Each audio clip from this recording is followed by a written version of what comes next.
And so, you know, so I think each story is a little bit different. We've got the younger guys, first and second year guys that are, you know, hopefully making that climb right now.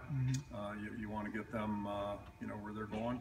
But they're all working hard, and we'll just, you know, we'll keep pushing forward. You know, we'll have a lot more answers. Unfortunately, I won't have much new for you next Monday or Tuesday, but we'll have a lot more answers hopefully by the middle of August. But, you know, I got to go back to the quarterback discussion. One thing I do know is those guys are really quality guys, and they work hard. They're both doing all they can to be ready to go. And I feel that way about the receivers too, from what I've seen during the out of season. You know, I see them a couple times a week running, that type of thing. So. The one thing that makes you always feel good is when you watch your guys work. You know, they work hard, they're pushing themselves. So, you know, how it translates to football, I can only hope it will help, but it's not going to make them experienced. But, you know, Sean wasn't experienced either the first time he took the field. He did a pretty good job out there. Ideally, would you like to redshirt Peyton Mansell? Is that kind of... Not if he's the best guy, you know, but, you know, we go into it, you know, he's climbing a little bit steeper hill than the others just because of the learning.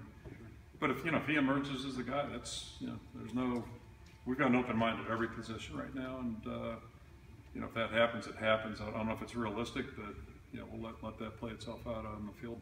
How difficult would it be for a true freshman, especially at that position, to walk in and emerge as the best guy? Difficult, it would be, but you know, not impossible. Difficult. How far off? Got to believe the impossible is possible, right? I mean, that's where sports and life's all about. Sorry. Yeah. Stanley, for him, and then you got to show us. I'm sorry.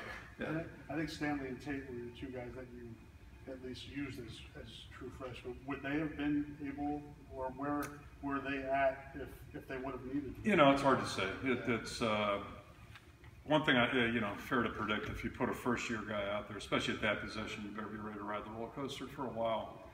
But if you make the judgment that that's the best way for us to be a better team, then that's the decision you make. And you know, I mean, we had a tough decision a couple of years ago, and we had a heck of a lot more evidence with an NFL player that it was, you know, but we just kind of went with our instinct a little bit and went with another good player.